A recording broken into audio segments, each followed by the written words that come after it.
Good morning, Bernard and team. I think the media is not trumpeting this transport thing enough. When all the media started making noise about poor roads, the government now seems to be acting. I think the media groups need to take the transport issue up more seriously. Sky, do you agree? Because we here have been talking transportation at least for the past week or two. In fact, it's something we regularly talk about. But it would seem that, especially during the holiday season, and then also the very few, like the last few days, we've seen massive congestion in the various transport, terminals.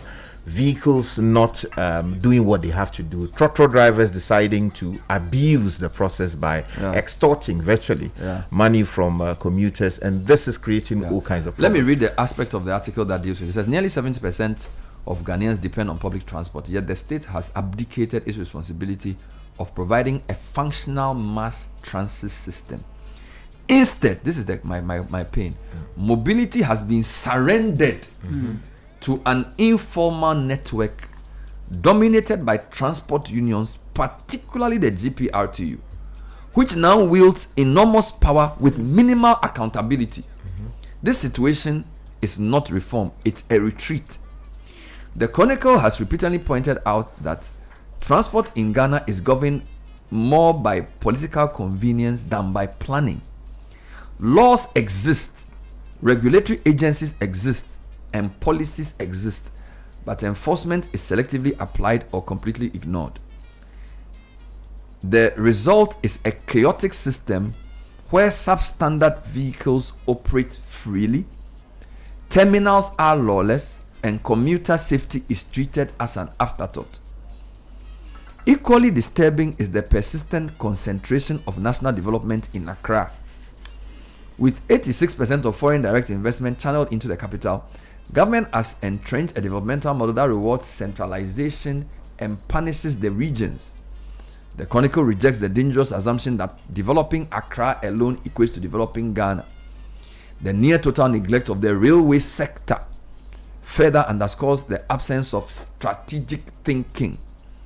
Rail transport, cheaper, safer, and more efficient for mass movement, has been sacrificed to decades of policy inertia. Roads are overburdened, logistics costs are rising, and congestion is worsening. Yet railway revival remains trapped in rhetoric. The Chronicle maintains that any, quote, big push, unquote, agenda that sidelines rail is intellectually dishonest. Perhaps the most tragic outcome of this failure is public resignation. Ghanaians have been conditioned to accept dysfunction as normal.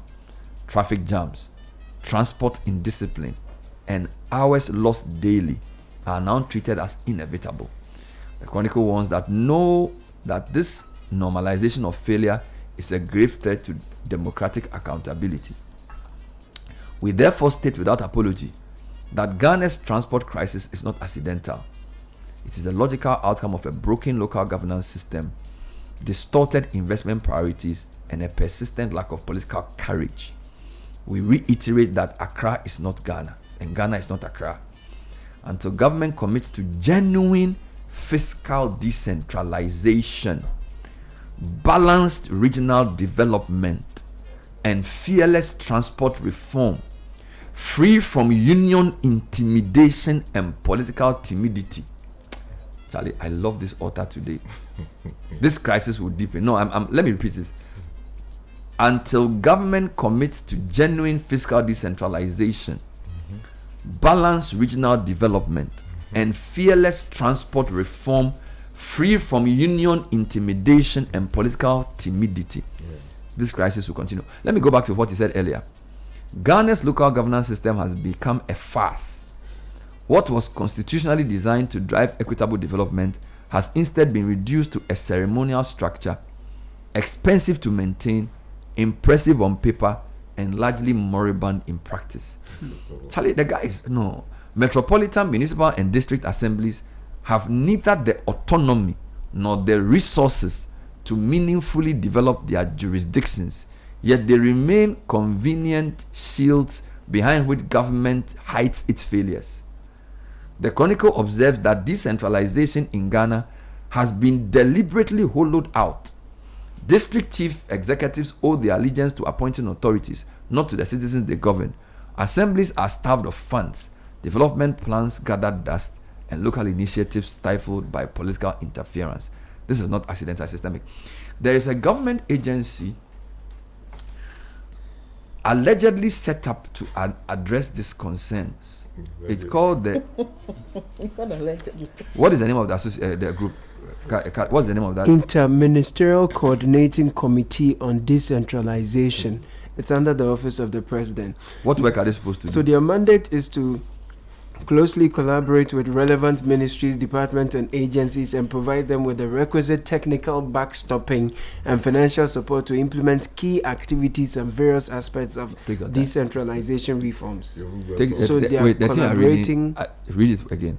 Closely collaborate with relevant ministries, departments, and agencies, MDAs, and provide them with the requisite technical backstopping.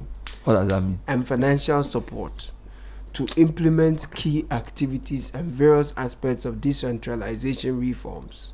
Number 2, distilling, coordinating, and preparing all technical reform issues for consideration by the IMCC. Number 3, providing high-level support for coordination and monitoring through, again, technical backstopping to the task force established by the IMCC. Number 4, coordinating research on initiatives for decentralization reforms. And number 5, performing the technical monitoring and evaluation of the decentralization reforms. Now, Bernard, since its establishment in 2012, the Secretariat has spearheaded and delivered on major intersectoral and technical issues that proved difficult for single sector ministers to traverse successfully. Okay, we have a good case study of an issue that requires intersectoral collaboration. It's urban transportation. Yes. The premise for the editorial is that the collapse of local governance has fueled mass rural-urban migration and exposed a transport system so dysfunctional that it now threatens productivity, public safety, and national cohesion. Dr. Gameli Hoedoafia is the, I think it's the chief executive, or what's the name of the position? Director General. Yes, he's the Chief Executive of the Inter-Ministerial. Mention it again. So Inter-Ministerial Coordinating Committee on Decentralization. Wonderful. Doc, thanks for joining us. Good morning. Good morning, Bernard and team. How are you? And Happy New Year. The same to you. The Chronicle is arguing today that local government in Ghana is not working, and the current transport dysfunction we see is evidence of this. It seems to us that your institution is supposed to coordinate effective local governance. And so do you agree that local governance is not working in Ghana? And do you take some of the blame for it? Thank you, Bernard. Good morning to our listeners this morning. I would not agree. We do have areas for improvement. That's what I would say. Now, what are we talking about? The Inter-Ministerial Coordinating Committee on Decentralization came about specifically to fix the challenges that had been identified within the local governance and decentralization space. Now, as you know, decentralization is multi-sectoral. Or local governance is multi-sectoral. And then we have a structure in Ghana that there's a central government and a local government. So we have central government ministries that are meant to, by law, if you look at the civil service law, as they're meant to focus on policy formulation, monitoring, and evaluation. And then the subnational level, that is the district per se, would implement those policies. That's how it's meant to work, right? However, we have a challenge where ministers want to implement from the center, right? instead of just formulating and then allowing the people who live within the places. Decentralization, the whole concept of decentralization is based on the principle of subsidiarity, that people who are affected the most, or the level where people are affected the most by issues, that level has the information and the benefit of context to be able to deal with those issues better. And so that is really the principle behind Ghana's decentralization framework. And if you look at the Constitution in Article 35(6)(d), it says that, the state shall decentralize the financial and administrative, capacity to the local level, to the districts and the regions, and then also giving the people the opportunity to influence decision making at that level. So that is what we know on paper. The Chronicle is arguing, and I incline to believe them, that assemblies are starved of funds, development plans gather dust, local initiatives are stifled by political interference, and that this is not accidental, but it is systemic, because the decentralization has been deliberately hollowed out. DCEs owe their allegiance to appointing authorities, and they believe that even the piezification of our assemblies is part of the conspiracy. So basically, the development is not being delivered because the local government system is not working. Thank you, Bernard. You remember I said to you that there are areas of improvement. Number one, His Excellency has identified that, look, if we want to give more power to the people, you're saying that, or the Chronicle is arguing that DCEs and MCEs owe allegiance to the appointing authority. So right now, we want to move towards what we call the election of the DCEs at the local level. Bernard, you remember you were at the National Dialogue on Decentralization a couple of months back, towards the end of 2025, at the Kempinski Hotel, where I think you and some of your media colleagues moderated a session. Now, we are saying that we want to elect our MMDCs so that they don't owe allegiance to the center, but they owe allegiance to the people, because they have to go back there. So we do have areas of improvement. We have identified them. We are fixing them. When it comes to fiscal decentralization, the principle is that funds must follow functions. So the central government has allocated some of these functions to be delivered at the local level, where you and I live, including where the ministers themselves live, right? But the funds must follow the delivery so that the functions are delivered, services are provided at that level. Now, since the turn of the year, I'm sure that you followed the news. His Excellency instructed that the District Assembly's Common Fund, 80% of it must go directly to the local level. And so, over the last 8 years, districts that were not getting resources, today, just in one quarter, they have gotten 10 times how much they received. And so, if you look at it from that point of view, more resources is being poured into the local government. And so you would see that over the next 4 years, there will be massive transformation in the sector. We are fixing the challenges one at a time. Let's use transportation as an example. Yesterday, we discussed what has become an urban transport crisis with look, most lorry stations this morning, and particularly in the evenings, jam-packed with people. Trotros are not working. Trotros are arbitrarily charging fares. They will pick you from Medina, drop you at Legon, even though they know they are going to Circle. They'll pick you at Circle, Legon, continue to 37, basically just rip people off. The Transport Ministry doesn't seem to know what to do. I am told, and I believe it to be true, that urban transport is a local government function. In Ghana, it's not clear. Transport Ministry is always dealing with GPRTU. GPRTU is not accountable.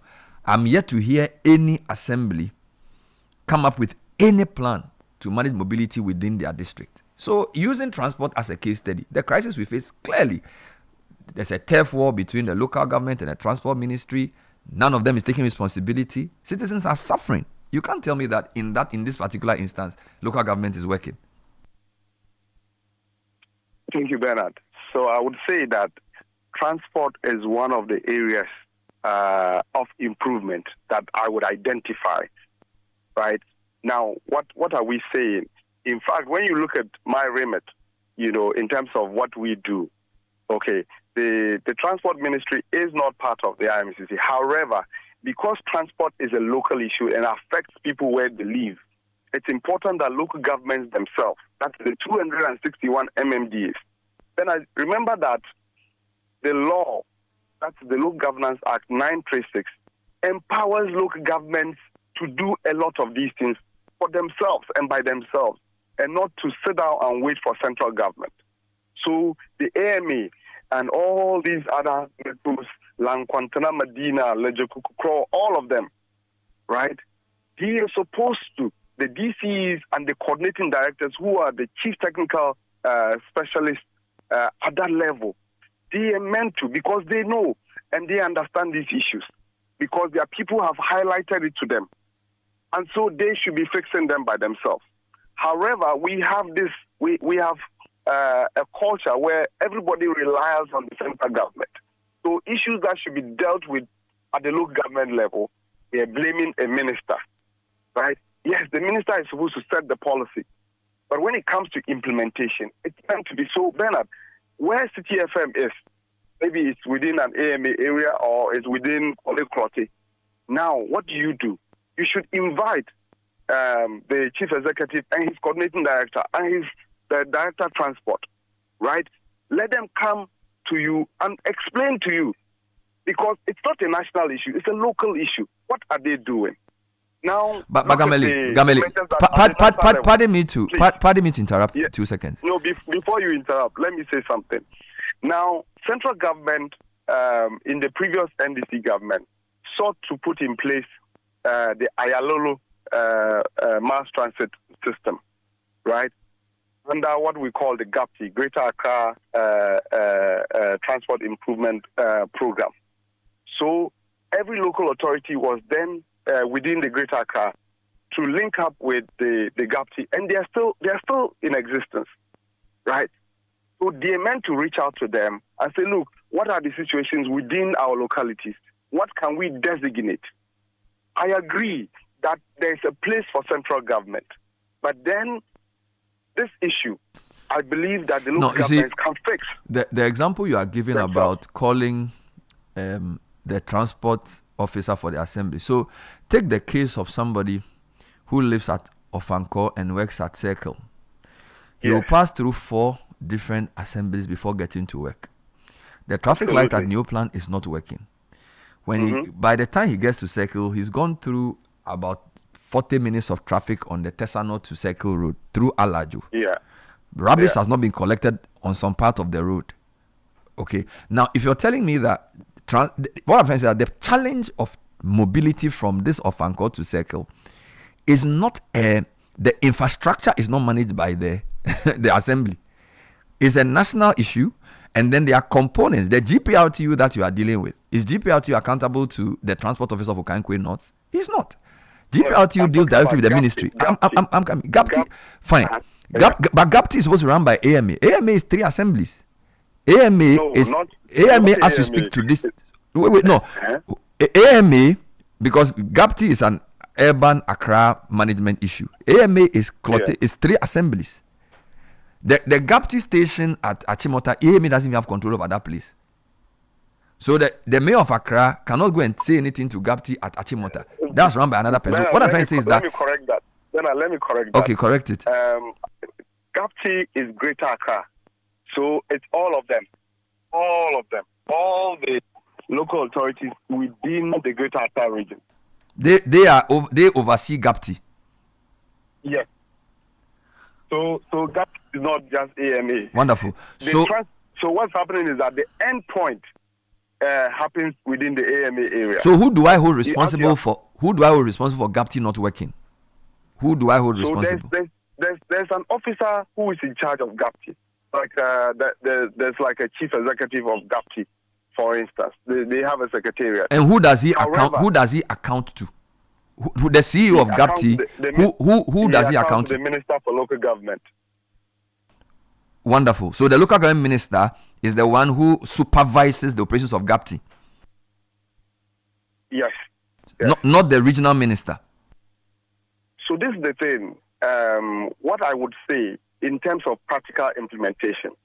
So because Gov't has to do with transport within the Greater Accra region, the regional minister has a role to play. But the district chief executives, the conversation starts with them. The district chief executive and the district coordinating director with their directors. Remember that, just as we have ministries at the national level, that is why we have local governments. Those local governments, they are what we call assemblies, local assemblies. Each one of those ones has a responsibility for the area in which they live or the area that has been demarcated. So like I'm giving you examples, Korle Klottey, AMA, Ga West, Ga East, you're talking about Amasama, that side, that's Ga West. All of those, they are local authority areas with a full bureaucracy. I mean, a full bureaucracy with departments and departmental heads in charge of everything within that locality. And so where we have created what we call the inter-service, sectoral collaboration framework that allows them to be able to say, okay, this is Korle Klottey, this is Amasama. Right? We have a challenge. Fair enough. Because when our people are coming through, what do? We need to come together. Dr. Gameli. So government has helped with Gov't. We've had an urban transport crisis at least for the past month, if not more, because the transport minister even announced in December that they were going to make some STC buses available to supplement the route because he recognized that people were not getting access to buses. Has the local government minister issued any statement on the Accra public transportation crisis we've had since December? You are saying local government minister is in charge of Gov't. Gov't allegedly is the institution supposed to move people from the three main corridors into Accra and under the former BRT system. I haven't seen the local government ministry make any comment about the urban transport crisis we have. It's the transport minister who has been talking about it. The assemblies have not said anything about the scores of people who are left stranded at the lorry stations every evening. These people have had money released. You say the president said they should release 80-something% of money to them. Do they not see people standing in trotro stations the whole night? It's become, unless people don't drive around Accra, we have an urban transport crisis on our hands. I haven't heard local government minister say anything. I haven't heard any assembly person say anything. And you're telling me that the thing is not working. The transport minister who is talking, he promised that he will let buses be made available. Ask how many people have seen these STC buses at any station within this past 2 weeks. You can open the phone line and say, no, it's not. Even the STC themselves, they don't have enough buses. As I'm talking to you, STC is waiting for buses in March. So I cannot accept that the thing is not working is because there is no clear leadership of the public transport function, the urban transport function. And I want you to admit that and use your IMCC thing to call the relevant stakeholders to order. Fantastic. Bernard, that I will tell you, that is a fact. Yes, there is a challenge in there. That's why I say that it's an area of improvement. It is very critical. However, what I'm saying is that, you've talked about the Minister for Transport. You've talked about the Minister for Local Government.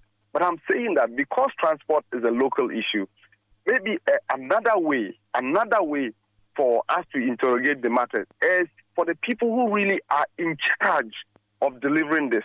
So that if you are speaking to the minister who is saying he's trying to organize STC, but I heard that. When I heard the minister, I thought to myself, he didn't talk about Gov't. He didn't talk about Ayalolo buses, right? You know that we have hundreds of Ayalolo buses that are on the road, and there's a program called Gov't. Now, I am saying that, yes, there is a challenge there, and that needs to be fixed. So it is one of the things that we would fix it, right? We would put in place the required measures. We would invite, under our platform. I hope you have the power to invite. Minister. I hope you have the power to invite the ministers, because you see, the thing about an Inter-Ministerial Coordinating Committee is if the ministry doesn't prioritize decentralization, even though your office is under the office of the president, they don't even attend that meeting. So this is so if it seems to me as if the effort to decentralize is brilliant on paper conceptually, but in practice, until maybe the president himself calls a meeting to say, look, why are you guys sitting down and Accra's transportation has become this messy, and begins to hold people personally accountable for the dysfunction? I don't think you can do anything, because I'm not sure if a finance ministry or a local government minister or a transport minister with all their busy schedule will come and sit at IMCC to come and discuss decentralization. I don't think they will. So the setup doesn't seem to give them. Well, Bernard, let me give you information. So on the 10th of December 2025, we had an IMCC meeting chaired by Her Excellency, the Vice President. I'm sure you saw the news stories about it, where we approved the National Decentralization Policy and Strategic Framework for 2026 to 2030. The ministers were there. If you look at the pictures, you see all of them. Minister for Health, Education, Agric, local government, all of them, including the heads of the NDPC, the head of the local government service, the head of the civil service, all of them were around the table. And so it's important, because His Excellency says this is how we want to go. We must fix these challenges so that our people, right, are able to benefit from the governance that we talk about. Because remember that the 261 MMDAs that we have in Ghana, the economies within them make up the national economy. And so if I live in Bunkrugu, and then there are challenges in there, and then my minister sits in Accra and says, oh, everything is beautiful, whereas I don't feel it in Bunkrugu, then there's a challenge, there's a disconnect. And that disconnect we are fixing through the National Decentralization Policy. The policy has 6 thematic areas: fiscal decentralization, fiscal decentralization and local finance, administrative decentralization, local economic development, popular participation and accountability, decentralized planning. There are 6. In addition, we have another 6 cross-cutting areas, including climate change, security, the 24-hour economy, mindset change, and ethics, right? Because those are very cross-cutting issues. We need to change our own mindset as a people to be able to remember that decentralization is a give and take between the local level or between the citizens and then the state. And so there's the demand side activities, and then there's the supply side. So the supply side, Bella, give me a minute, is for us to put in place policy, as you're talking about, on paper, yes, and then ensure implementation. But the demand side, including the media, with the local people, should demand a lot more from the duty bearers. We would do, that's what we are doing. When you organize that meeting and table the urban transport issue, let me know. Please create a platform for us to have a conversation. No, what I'm saying is that your Inter-Ministerial Coordinating Committee on Decentralization should, as a matter of urgency, prioritize the urban transport crisis we are facing. And when you call the relevant ministers and you are done with the meeting, whatever outcome there is, please let us know, so we will let you put it out in the public. That is fine. That's fine. We'll reach out to them appropriately, and then we'll coordinate as much as possible on the policy level so that implementation can take place. Thank you very much. Thank you. That was Dr. Gameli Hoedoafia. He's the Executive Secretary of the Inter-Ministerial Coordinating Committee on Decentralization. Now, the reason I brought him in was yesterday in our discussion about the urban transport problem. It was very clear that there are different ministries involved, local government and transport ministry, and it's not clear who's supposed to do what. And as I keep saying, I haven't heard the local government ministry make any comment about something that has been a crisis since December, like around 10th December. I remember you guys did a show, I wasn't here, where the transport ministry announced they were going to make STC buses available to supplement the buses. Send your reporters to any of the lorry stations from around 5 p.m. People are just standing, sometimes till 10 p.m. Yesterday, the 37 corridor all the way to Jawulu. So much traffic. Passengers stranded, no vehicles. And it's happening everywhere. So where there are vehicles, there's traffic. Clearly, there's something happening that's not right. And it seems to me as if the GPRTU is on some subtle mission I don't know whether it's sabotage or whatever it is, GPRTU seem untouchable. So it's always like we are begging them. Meanwhile, sometimes I'm saying that why do you even need GPRTU to solve your transport problem? I don't think they are there to solve No, transport problems. we are treating them like some. No. It's fair to give them that recognition because they are a union. According to our labor ecosystem, so it's okay. But I think what kind of compromises as a country we are prepared to offer. We shouldn't be doing that to the detriment of our own progress. Yeah. Okay. Now he has a question. Transport ministry, local government ministry, who does what? If you look at the transportation infrastructure chain, you're talking about vehicles, you're talking about roads, streets, highways, you're talking about stations, you're talking about terminals, you're talking about mini markets. So you have all these items within the transportation infrastructure ecosystem. What my own observation is governments are quick to highlight the provision of vehicles as a solution to our transportation challenges. But we know, if you haven't even lived long enough, you know that will not solve any problem. Bernard, there's an inequality because if you look at the ratios of even vehicle ownership within the high income brackets, what we have on record is about 600 persons to every 1,000 persons owning vehicles. If you go to the low income brackets, you have about 70 persons out of every 1,000 persons owning vehicles. So you see where the problem is. So at the low income place, you have over 900 persons out of every 1,000 persons not owning vehicles. So this is where the challenge is. They form the vast majority of those who depend on public transport. But if we are able to invest more in the infrastructure for transportation, then we can create a better equality. We have not. We don't have the roads, we don't have the streets, we don't have the bus terminals, we don't have the trotro stations. So 2 or 3 people decide that, this area, there's no building here, so let's start trotro station here. And then before you see it becomes a trotro station. Check the National Development Planning Commissions. They have this project 2018 to 2047. I think it's way too long, but it's there. They have listed exactly how they expect Ghana to make progress with transportation infrastructure. Now, so when I heard the man saying that it is not a national issue, I just like, where is he reading this from? The provision of the infrastructure is a clear national mandate so that the local assemblies will plug in at their geographical spaces and then do the work that is required of them. So like managing a terminal within your assembly is the local government Exactly. function. You understand?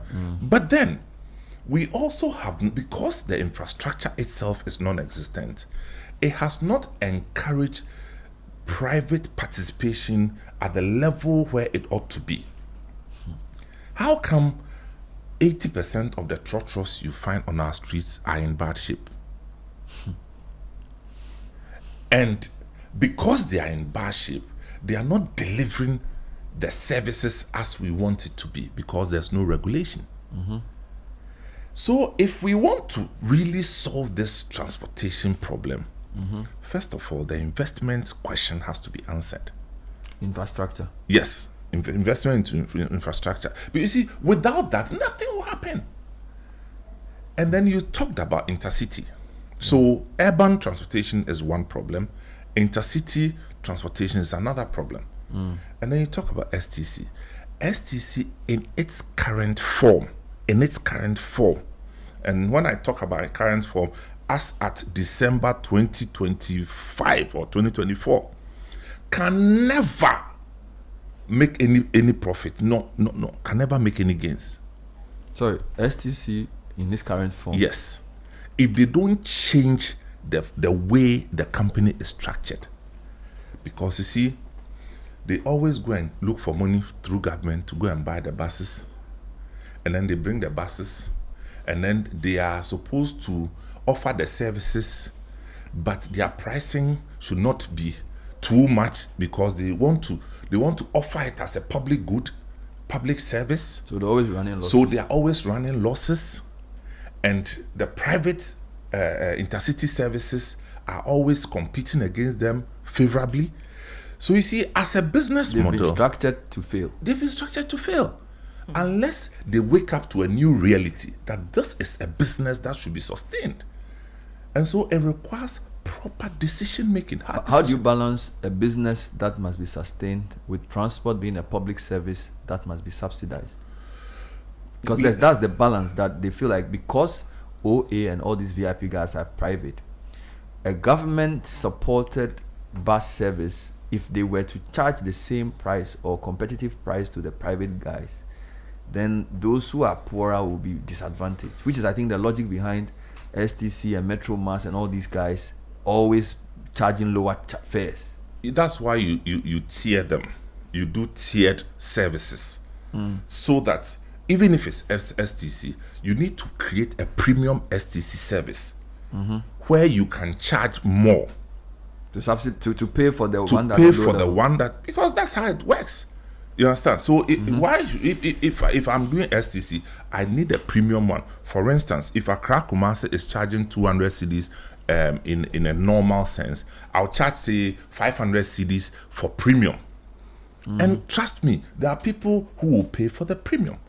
And that premium profit will now make up for the ordinary one that is for everybody. Now, if you're going to choose the everybody, it also comes with its own problems. That you're going to run late, you're not going as fast as, it's not as comfortable. The world over, that's how it's done. So it's the choices, you actually pay for your choices as the services are provided. I mean, this may sound oversimplified, but I have seen it work in other jurisdictions. So I'm just saying that as it stands now, if we bring 100 buses, look, give or take 2 years, they will all break down and there will not be enough money. So the way they are run is what runs it down. I'll take some comments. 053-998-6996. You can see the frustration I have with urban transport. Chronicle has nicely put an editorial together, Sky read it earlier, which has picked out the urban transport problem as evidence of the dysfunction of local governance, because we have said that urban mobility is a local government function. So even though the Transport Ministry keeps making comments about it at the national level, it's the local government that's supposed to make sure that the operations are working. We've also complained about GPRTU and their lack of accountability, because part of the problem with people being stranded is that trot drivers are basically become a law unto themselves. There are no standards, the cars are not clean, they are not fit for purpose, and now they are even adding insult to injury by doing soppy charging. Extortion. And we are not sure whether, and you know, the paper says some things like GPRTs, they have a lot of power, but they are not accountable, right? That drivers can decide to charge any fare and you can't do anything to them because they are like some group that politicians are afraid of. I don't understand it. I feel like they should break up that whole thing and focus on providing effective bus service for the public. GPRT for the past 50 years has not shown that they have the interest of the public at heart. I don't think they have. I don't think even the quality of buses they run and the service they run shows that they respect the citizens. So if government is going to, fine, we are saying we shouldn't supply buses as the only solution. Okay, there must be a network of bus stations and proper maintenance or whatever. But I feel like GPRTU are always coddled every time. We won't agree to transport fare increase. For example, 2024 January, if you compare fuel prices to 2025 January, 2026. fuel prices are falling by at least 4 cedis. But they don't want to reduce their transport fares. Meanwhile, when fuel prices go up, they increase their transport fare and they say, oh, the fuel is the most important factor in the transport fare build-up. Now they say spare parts. Just check January last year to January this year. Sky is about 10.1 something cedis per liter compared to about 14. Yeah. A 4 cedi drop. Yet they don't want to reduce their transport fare. And it's leading to fight in trotros and things. Why should we? I mean, look at a city like Dar es Salaam, Nairobi, most serious cities. There's a nice mix of transport, like trotros with other things. Here, if there's no trotro, you can't do anything. The BRT, Gov't, we don't know what they are doing. No train, even trams. Tanzania has tram. Tram is not working. Now we want to legalize Okada to solve the problem. How will We have. It's not. So I feel like the Chronicle said something that the tragic outcome of this is the public resignations. That Ghanaians have become conditioned to accept the dysfunction as norm. You get it? I think we should make the issue of mobility more central in our public discourse, particularly when it comes to urban issues. And I think the local government ministry must also take responsibility. The Gov't people, I don't know what they are doing. Seriously speaking. Let's read some comments. Please help me. There are some comments on this. Please help me. Okay, so I'll start with Della, who says, Bernard, please, good morning to you and the team. Kindly ask the man who is the right person or the number to call in case a driver is not charging the right fare. In fact, this is very bad and has to stop ASAP. I sometimes cry for the school children. Here's another one. Good morning, CBS. Government officials like the gentleman you're interviewing trying to defend, and defend is in capital letters, issues rather than owning up and taking responsibility, and then initiative or putting in place initiatives to address them. That is the problem we have as a people. We are just defensive about everything. There is no consequence for bad behavior. So we don't own up to anything and rather arrogantly defend everything. This is from David in I'm not Harcho. fair to say, I don't think it's fair to say he's arrogantly defending. He was basically answering the question the way I don't think Gameli No, but was he's being allowed arrogant. to. The listener is No, allowed but- to their no, interpretation. But we know that the tone of the answers he gave, the time we called him, we cannot say he was being arrogant. In defense of this listener, I don't think he's referring to the tone. He's referring to the crisis at hand and the insistence that there's nothing wrong. But let me not litigate. So I'm just saying that, you see, when you interview somebody, you know the tone and the reason and the questions you ask him. The public cannot say. But Bernard, but when you interview somebody, you are interviewing. Exactly. The public is listening. Okay. So they are talking about what they are hearing, Yeah. Versus their reality. and you may hear it differently. I'm sure, but you yourself. But you- no. you What I'm arrogant saying is in that no. You can state the fact that you do not think that Exactly. he sounded arrogant. But if they think he sounded arrogant, Okay, no problem. You know, Fair enough. Go on. Okay, so let me bring you more. Good morning, Bernard and team. This wisdom from Gomoa. So this is wisdom from Gomoa Akwati. Please, I want to ask some questions. Can't the president go to the streets and ban all unworthy vehicles, especially the trotros? These vehicles are not for long journeys. Can't the president stop them from operating? Finally, can't the president buy new trotro cars to employ drivers and thereby also providing comfort for passengers? Okay, good morning, Bernard and team. I love the transportation menace you're discussing. Our question is, how did the Ayalolo collapse? We did not see this just last year. It has been there after the collapse of Ayalolo, but we couldn't speak about it because someone will see you as an NDC or MPP or whatever and you'll be gone. Now too, more doors are being opened and people are coming into the city to buy and get services. Look at what happened at Makola last December. Have you ever experienced that before? If it is the same vehicle to carry all these passengers back home, how possible would it be? This is Jim from Achimota. Okay. Nee Daniel in New Legon says under the overhead bridge at Medina Redco Junction has turned into a trotro station, causing unusual traffic anytime you want to drive through that section. It's sad though for this country with what urgency will duty bearers use to solve our transport issues in this Ghana?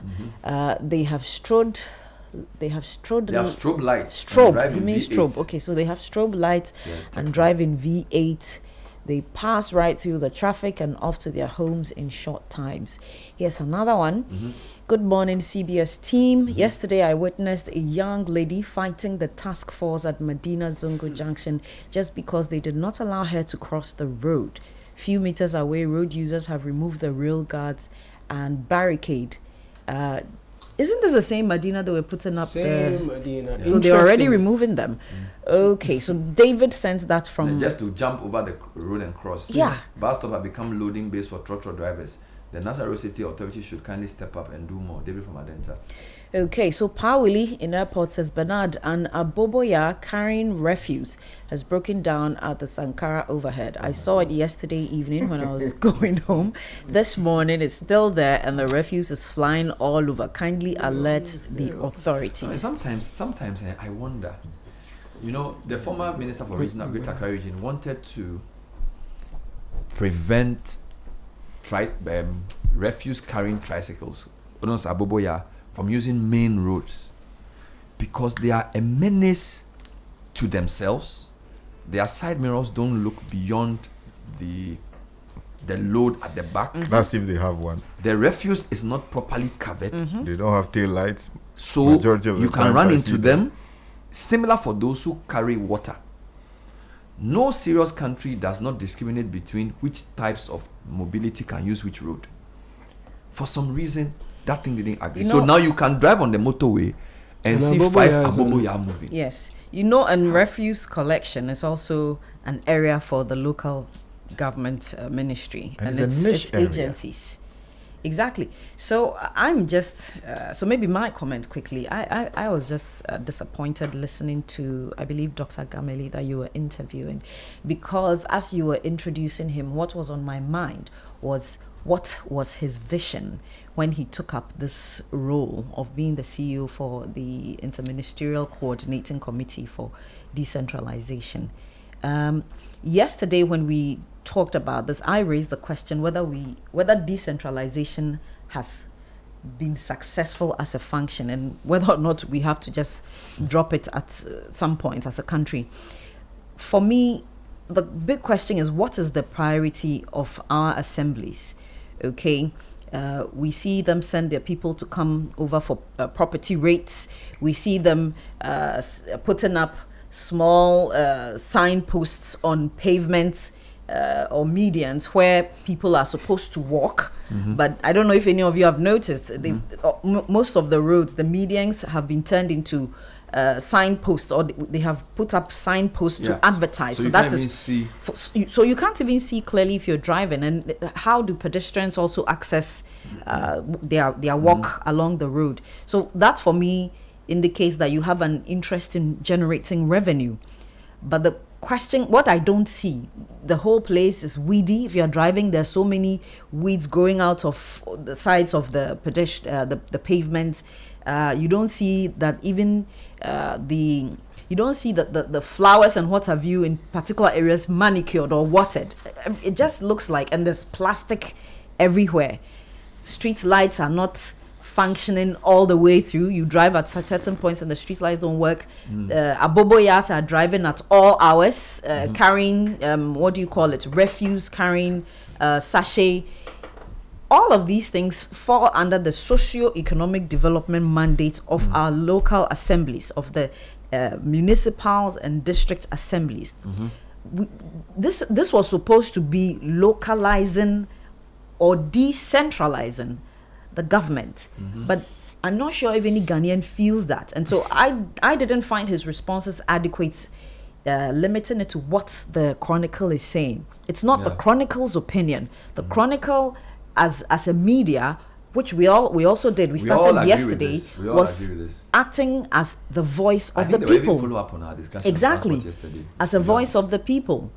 yesterday's conversation about water comes back to the local assemblies. Yeah. Your job is really, and picking back on what Uncle Sam said about the National Development, what do you call it, NDPC, National Development Planning Commission. Whatever plans they put in place, okay, should it not be the MMDC's job to execute Kaka, those? Not to even take. I'm reading verbatim from the NDPC framework. It says that, according to that, it says that the metropolitan, municipal, and district assemblies, under the supervision of the local government ministry, are expected to play frontline roles in transport infrastructure planning and implementation at the local level. Under Ghana's decentralization laws, MMDAs are responsible for local development, including basic infrastructure and municipal works such as urban roads and traffic management, which are essential components of urban mobility. See why I went So to local is there- government ministry. So that Is there- answers the question. clear. Local government ministry is the So one to do. clearly, I feel like this devolution of power in itself has failed. That's one, and we need to rethink it. I also think that there's a part that they're supposed to play, and you hear it in this gentleman's mandate: coordination. That is another big gap, because yesterday we also received a message. You read a message where somebody said the mobility issue is for the MMDAs and not the transport ministry. And I heard Doc also say that there's a certain the ministries are not allowing them. So clearly that falls into the failure of the decentralization of power. But when you come to the coordination, how are they coordinating? How is the ministry coordinating with other ministries and agencies? Because then if we are doing turf wars and saying this falls under this falls under that, and this is not the first time I'm hearing a state agency or a ministry delineate responsibility. This is what I do, this is what that person does. It's fair and good, but all of that is supposed to be under a certain big development agenda, and so coordination is very important, and I don't see that happening. I wanted Caleb to read an excerpt of a study done by CATS titled "The Competition Reform in Key Markets for Enhancing Social and Economic Benefit in Developing Countries" project.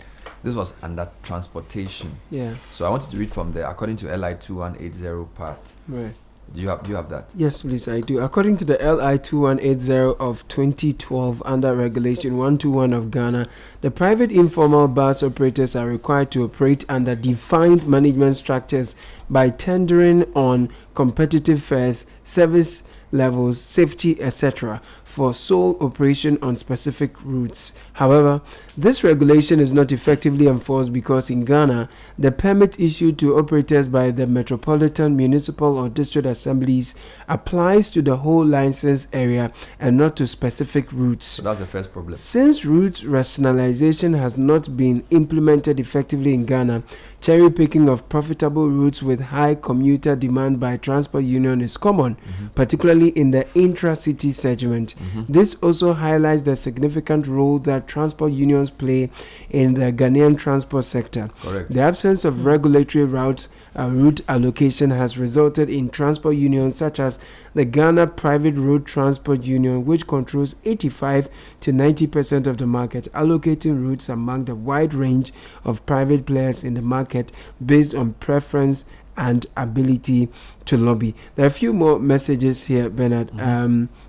I have written about this transport issue before. The challenge arose when between 1981 to 2000, the government then managed to subtly make the GPRTU a wing of political dynamics in Ghana.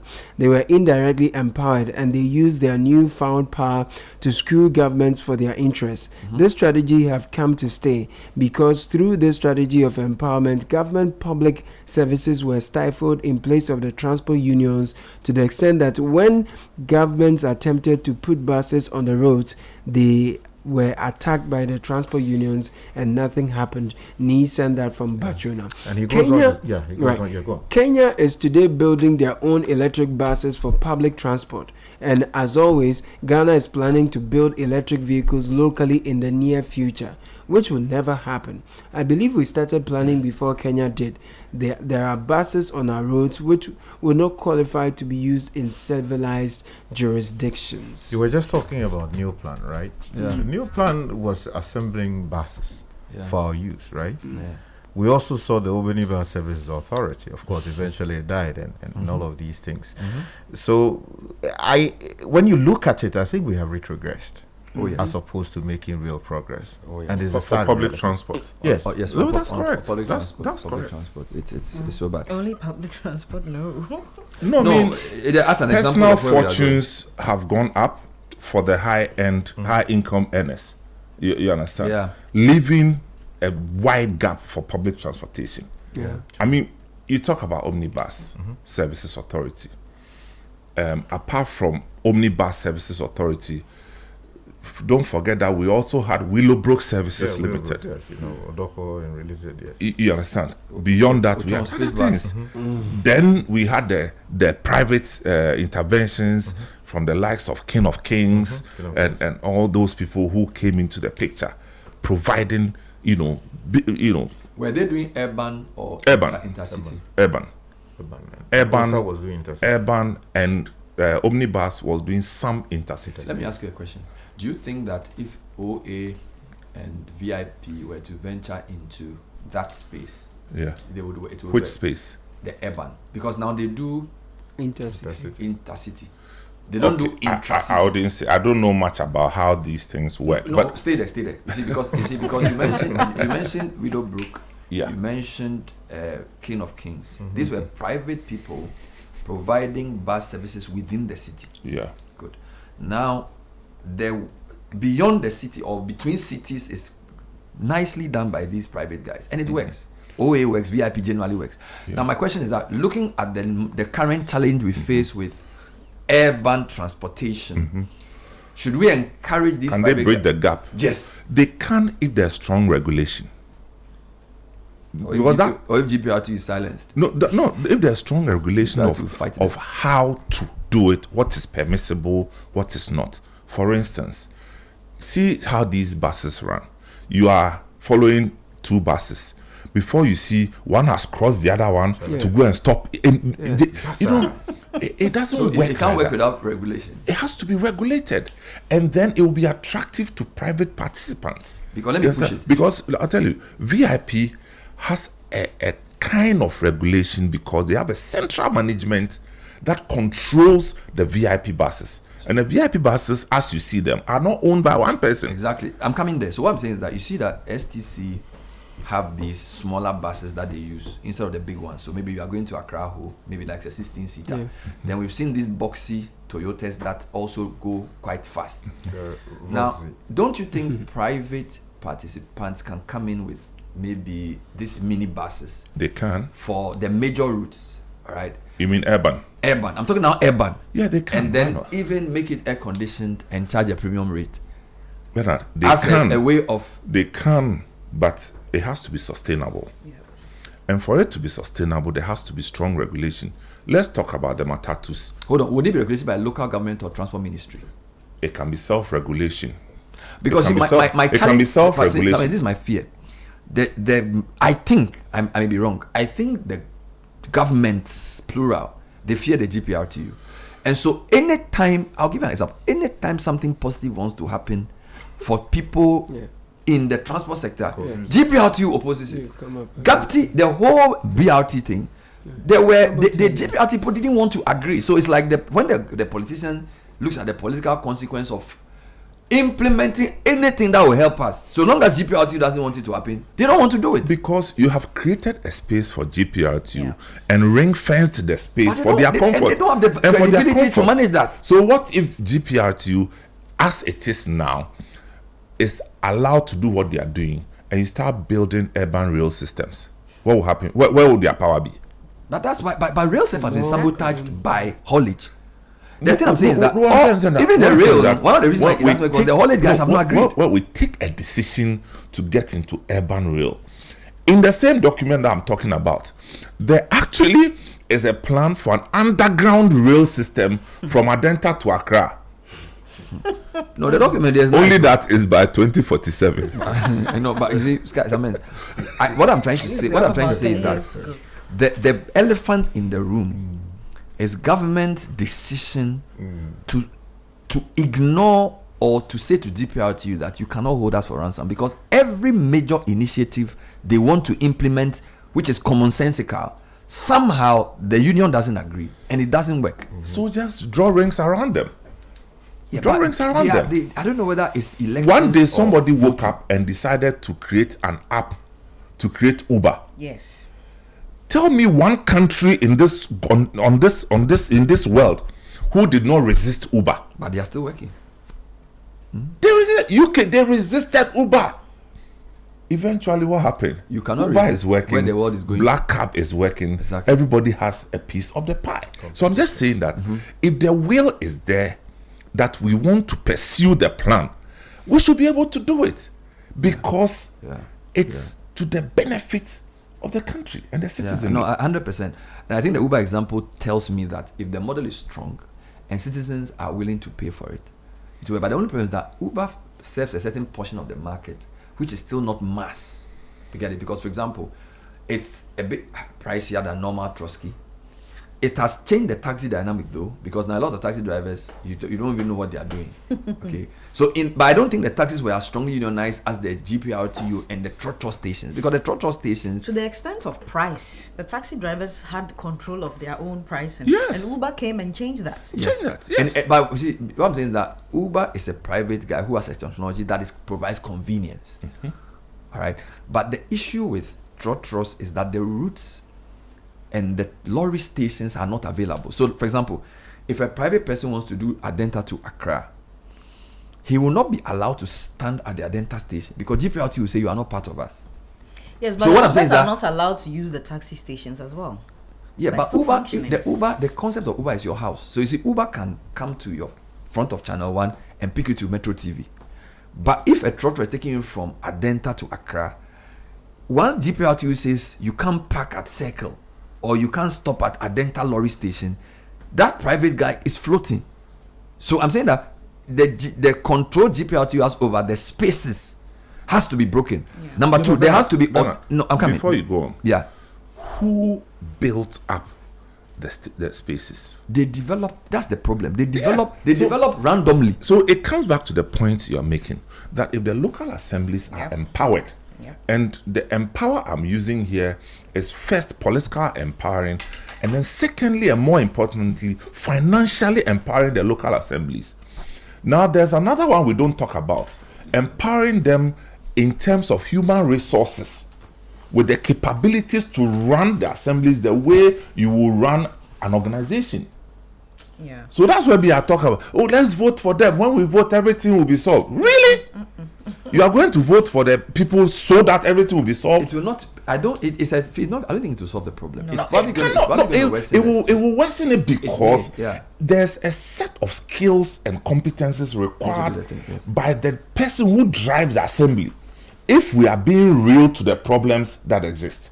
And voting may even worsen it. Yeah, It Gov't may. is the most popular person. It may worsen it, It's the most popular person. because some of the people government appoints are far better than some of the people we vote for. Let's Say that again, louder. Say it louder. Let's be very honest. Pick. No, say louder. Do a random pool of 3 MPs who are voted for, versus a random pool of maybe 3 officials government appoints. Right. Generally, the appointees are, in my view, More effective. Let me put it that yeah. way. So Yeah. in solving an accountability problem, you may even create a competence problem. That's the challenge with Ghana. Which is the bigger See, problem. so you solve an accountability problem and say the people are not accountable to us. But if voting, if I'm a cocaine dealer and I give money to you to run and you win an election, I can control you. So I feel like we should think about this thing more deeply. And let's not think that just voting solves it. Anyway, we don't have enough time. They say democracy. They say No, democracy. it's a complicated thing. Caleb, let me hear.